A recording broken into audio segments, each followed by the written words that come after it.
पहल से किया। मैं तुमसे क्या पूछ रहा हूँ? मैं कुछ सोच रही हूँ। सोच रही हूँ? कितने दिनों से सोच रही हूँ? अपने आपको पता नहीं क्या मॉडर्न फ्रैंक समझती हो, पर एक फैसला करने में इतनी देरी लगा रही हो। मुझसे शादी करने में क्या प्रॉब्लम है? प्रॉब्लम कुछ नहीं है, लेकिन मैं सोच रही थी कि अगर किसी करोड़पति या अरबपति से शादी होती तो लाइफ का मजा ही कुछ और होता। तुम दौलत पर मरती हो? क्यों, तुम नहीं मरते? फालतू की बातें करते हो तुम। अरे दौलत नहीं हो तो दिल के अरमान आंसुओं में बह जाते हैं। तुम्हारा क्या ख्याल है? मैं भी पैसे कमा रहा हूँ, काम कर रहा हूँ, भीख मांगकर गुजारा नहीं करता। अरे तो भड़क क्यों रहे हो? लाइफ का सवाल है दोस्त, सोच समझ कर आगे बढ़ना पड़ता है। एक बात कान खोलकर सुन लो, मैंने तुमसे प्यार किया है। अगर तुमने मुझसे शादी नहीं की तो सच कहता हूँ, मैं तुम्हें जान से मार दूंगा।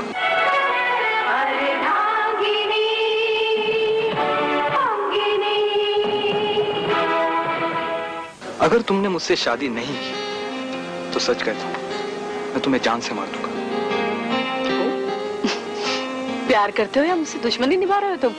तुमसे तो इसी जुबान में बात करनी पड़ेगी, क्योंकि सीधी सीधी लैंग्वेज तो तुम्हारे सर के ऊपर से चली जाती है। बोलो क्या इरादा है? तुमने अपने घर वालों से बात की?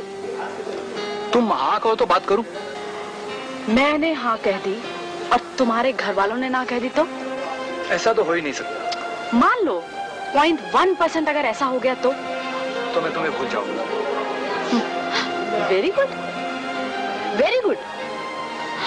अभी तक तो तुम मुझसे ऐसे बात कर रहे थे जैसे तुम मुझसे कितना प्यार करते हो। अगर मैं तुमसे शादी नहीं करूंगी तो तुम मेरा खून कर दोगे, और अब अपने घर वालों की मर्जी के खिलाफ एक कदम भी नहीं उठा सकते तुम। मुझे छोड़ने को तैयार हो? ये कौन सा प्यार है? ये तो घर वालों का अधिकार है। आज मैं जो कुछ भी हूँ उन्हीं के आशीर्वाद और प्यार की वजह से। अगर वो तुम्हें पसंद नहीं करते तो मैं उन्हें ठुकरा कर तुम्हें नहीं अपनाऊंगा।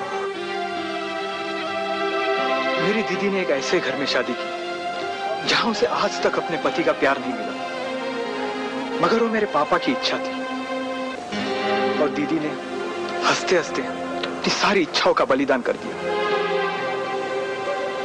लेकिन ये तो बुज़दिली है। तुम्हारे लिए होगी, तुम्हें तो ये भी पता नहीं कि परिवार वालों का साथ क्या होता है, उनकी उम्मीदें क्या होती है। वो जो कुछ भी चाहते हैं वो उनका हक है, और वो औलाद का बुरा भी नहीं चाहते।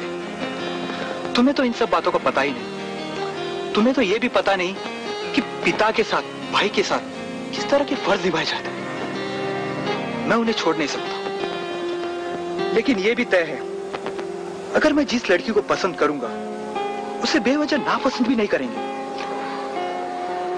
तुमने जो कुछ भी कहा वो सच है निशाद। एक्चुअली मुझे परिवार में जीने का मौका ही नहीं मिला, इसलिए मुझे पता ही नहीं कि फर्ज क्या है। एनीवे, मुझे तुम्हारी दीदी से मिलना है। क्यों? क्योंकि मैं ये देखना चाहती हूँ कि वो ऐसी कौन सी औरत है जो फर्ज के नाम पर अपनी जिंदगी दांव पर लगा रही है। मेरे लिए तो ये सब किताबों और फिल्मों की बातें हैं। मैं तुम्हारी दीदी से मिलना चाहूंगी। वो तो तुम्हारी दीदी भी है, उन्होंने भी फर्ज की खातिर आज तक शादी नहीं की ना। शादी ना करना समझ में आता है, लेकिन शादी के नाम पर सुसाइड कर लेना ये समझ में नहीं आता। तुम्हारी दीदी कहाँ रहती है? मैं तुम्हें उनके पास ले चलूंगा। नहीं, मुझे अकेले ही जाना है। लेकिन देखो, तुम्हें मेरी तरफ से फाइनल जवाब चाहिए या नहीं? हाँ चाहिए। मैंने कहा ना, मुझे अकेले उनसे मिलना है। It's final. कहाँ रहती हो? चौबे मेंशन 34 मलाबार। ओके।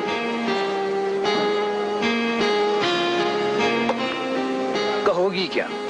कौन हो तुम? रिलेशन बनाना मुझे आता है, इतने गट्स हैं मुझ में।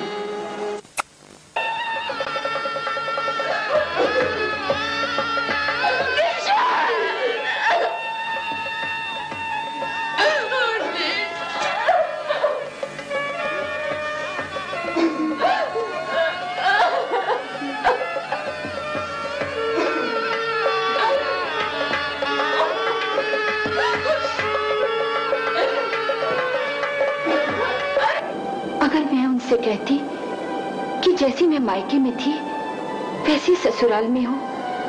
सुहागन का अर्थ मेरे लिए मायने नहीं रखता, तो वो टूट जाते, वो अपने आप को दोषी समझने लगते निशाद। लेकिन सच बताकर प्रॉब्लम सॉल्व विनायक के बिहेवियर के बारे में बता सकते हैं। भवानी अंकल पापा के कहने पे विनायक को समझा सकते हैं ना। तुम क्या समझते हो? वो समझाते नहीं, वो जानते हैं सब कुछ। जिसे छूट गए तो फिर तुम्हारे पास ही आएंगे ना। क्योंकि अगर अटैचमेंट ज्यादा हो तो दूरी से डिप्रेशन पैदा होता है, और अगर विनायक ये दूरी बर्दाश्त नहीं कर सके तो ये उनके लिए बहुत बुरा हो सकता है। दोनों ये बातें हैं दीदी। हो सकता है कि विनायक की आंखें खुल जाए।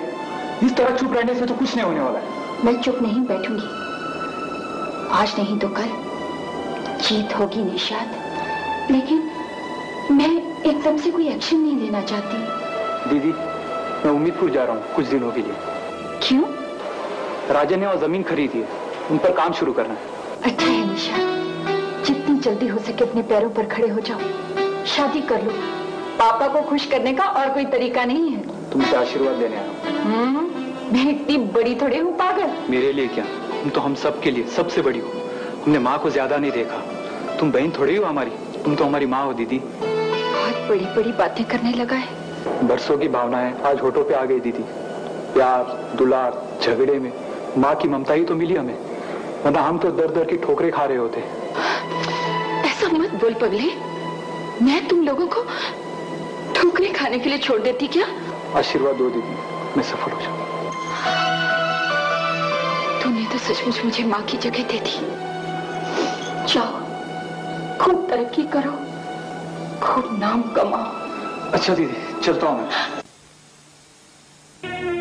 और आज जब मैं आपकी मर्जी से यहाँ आ गई हूँ तो आप मुझे लेने आए? क्यों पापा, क्यों? आपने मुझे समझ क्या रखा है? एक पेड़ एक जगह ना फले फूले तो उसे वापस ले जाओ। आज अगर आपको मेरी दर्द पर तकलीफ होती है तो ये दर्द देने वाले भी आप हैं पापा, आप हैं। तुम पापा को दोषी ठहराती हो दीदी। पापा ने तो सिर्फ तुम्हारा भला ही चाहा है, पर चाहत पूरी ना हो सकी तो उसमें पापा का क्या कसूर है? वो आज भी जो कुछ भी चाह रहे हैं उसमें सिर्फ तुम्हारी ही भलाई है। भलाई करने वाले कब?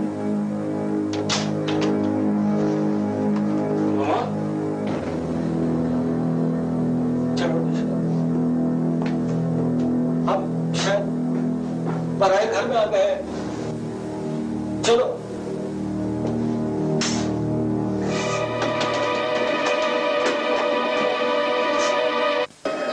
तुम तो बहुत फ्रैंक हो।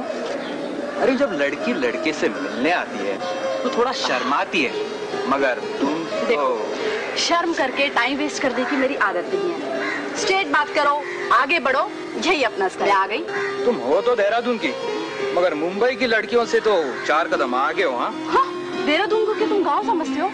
अरे देहरादून की लड़कियां यहाँ मुंबई की लड़कियों के ना कान काटती हैं। वो तो नजर आ ही रहा है। अच्छा तुम्हें पता है मैंने तुम्हें यहाँ किस लिए बुलाया? किस लिए बुलाया मतलब?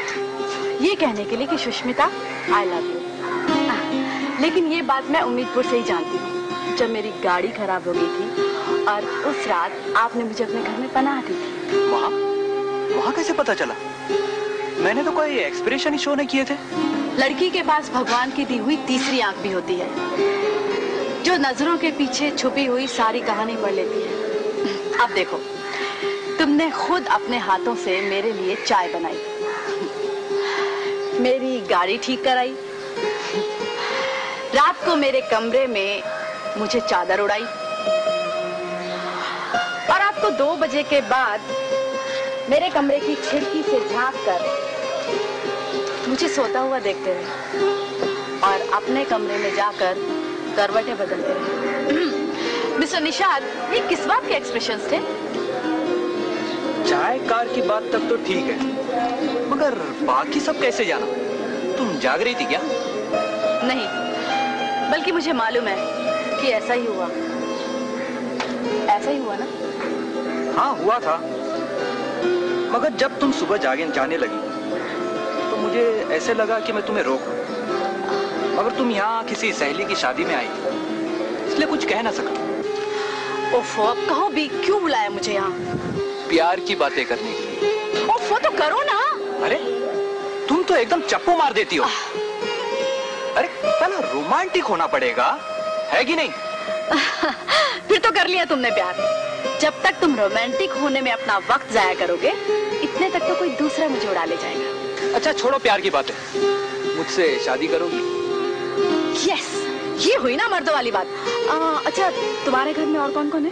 पापा है, 2 भाई है और एक दीदी है जिसकी शादी हो चुकी है। मेरे घर में यानी देहरादून में मेरी एक बड़ी बहन है जिन्होंने अभी तक शादी नहीं की। वो मेरी शादी का इंतजार कर रही है। उनका कहना है वही ओल्ड रजिस्टर्ड डायलॉग, तुझे तेरे घर भेज दूं तो मुझे शांति मिले। अब मैं भी अपने सैड घर में जाना चाहती हूँ। मेरा घर खुला है, लेकिन वहाँ बहुत लोग हैं। सिर्फ 3 ही तो है ना? भाइयों की शादी होगी तो भीड़ हो जाएगी ना। क्यों, तुम्हें जॉइंट फैमिली पसंद नहीं है क्या? पसंद की बात नहीं है भाई, आदत की बात है। मैं रहती हूँ दीदी के साथ, हम 2 अकेले। तुम्हारी इतनी बड़ी फैमिली में अगर कुछ गलती वलती हो गई तो तुम्हारे घर वाले कहेंगे कैसी बहू को उठा लाए तुम। हमारे घर वाले कहते कम है और सहते ज्यादा है। अरे ये तो और भी ज्यादा टेंशन की बात है, क्योंकि मुझे तो चुप रहने की आदत है नहीं। मैं तो बहुत बोलती हूँ। तुम्हें पता है, कॉलेज में मेरे फ्रेंड्स लोग मुझे ऑल इंडिया रेडियो कहा करते थे, या फिर 24 आवर्स का प्राइवेट चैनल। हमारे लिए अच्छा है, खामोशी हमें भी पसंद नहीं है। तुम हाँ तो कहो।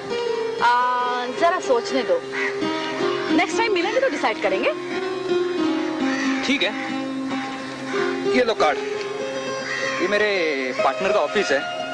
मैं दिन में यहीं मिलूंगा, तुम आओगी ना? ऑफ कोर्स, मैं कहीं भी चली जाती हूँ, मुझे कोई प्रॉब्लम नहीं है। ठीक है, मैं इंतजार करूंगा। अच्छा तुम यहाँ कब तक हो? अरे भाई मैं अभी तो आई हूँ, अभी जरा मुझे मुंबई घूमने दो। ठीक है चलो साथ में घूमते हैं, मैं तुम्हें हर जगह ले चलूंगा। नेक्स्ट टाइम मिलेंगे तो डिसाइड करेंगे प्लीज। अभी मैं जाऊँ या तुम मुझे रोक रहे हो? मैं रोक रहा हूँ। ओके, मैं रुक जाती हूँ। चलो कहीं बैठ के बात करते हैं, लेकिन कहाँ बैठे? वहाँ चले? ओके। अरे जीते रहो। अरे भाई आने की खबर तो कर दिए होते, फोन कर देते। वो क्या है पापा, आज आने का प्रोग्राम नहीं था। वो क्या राजन पहुंच गया हूँ, कहने लगा बाय रोड चलते हैं। फोन करने का तो मौका ही नहीं मिला। अच्छा, काम कैसा चल रहा है? काम तो बहुत अच्छा चल रहा है पापा, मैंने हर एक चीज समझ लिया है। वहाँ का माहौल बहुत अच्छा है पापा, ना कोई शोर, ना कोई शराबा, ना पोल्यूशन, सिर्फ खुली हवा। बहुत खुश है। वो तो यहाँ तक कह रहा था कि वो खुद भी इतनी अच्छी तरह से काम नहीं कर सकता था। तो पहले सब कुछ ठीक से जमने दो। ये यहीं पे रहती है क्या? अरे ये पेट बढ़ गया करेगी। झूठ मत बोलो, मुझे आपने नहीं पापा ने रखा है। और झूठा उठा मैं खाती हूँ? मैं खुद तुमको झूठा खिलाती हूँ अपना। मैं खुद तो मलाई खाती हूँ, इसलिए मेरी जबान पट पट चल रही है, समझे? अरे ये तो दीदी की 2 कॉपी है। क्यों माया देवी, मेरे भाइयों से इस तरह बोलने की हिम्मत देनी पड़ी? आपको भी मैं छोड़ने वाली नहीं हूँ। नाक में दम करके उम्मीद को फिर से ना भेज दिया तो माया नाम नहीं मेरा। अब चाय भी पीनी होगी। ये तो बहुत बोलती है। क्या था? इसे फिर से मैं दीदी की तरह सामान किया, नहीं तो उग गए थे। दीदी का क्या हाल है? उसके बाद वो आई थी क्या? अरे इतनी जल्दी कैसे आएगी? अब तो उसे सब कुछ वहां संभालना है ना। ठीक है, कल परसों मिलकर आ जाऊंगा। अरे हाँ पापा, मैं आपके लिए कुर्ता लाया। वहाँ एक आदमी अपने हाथों से खादी का कुर्ता बनाता है। वाह, अभी दिखा। हम लोगों ने 4 दिन में ऐसा खाना बनाना सीख लिया है कि अगर आप अफसर न बन सके ना तो हेड कुक तो जरूर बन जाए। आगे देखिए ना पापा, प्लेट तक ना खा जाए तो क्या? अरे भाई खाना तो बहुत अच्छा बना है। इसलिए कहते हैं ना, जरूरत आविष्कार की जननी। पता नहीं हम लोगों ने क्या क्या मिलाकर बनाया पापा, मगर सच कैसी बनी। मैं सिर्फ इतना कह सकता हूँ कि तुम्हारी बीवियां बहुत खुश रहेंगी। जी पापा। रेशम, हम कल तुम्हारी शादी के बारे में बात कर रहे थे। दीदी क्या विदा हो गई, मुझे जंजीरों में जकड़ने का अच्छा षड्यंत्र रचा है। मगर कुछ षड्यंत्रों में सबकी भलाई छुपी होती है। तुम तो पहले बोलेगा, उन्हें तो कान खा लिए मेरे।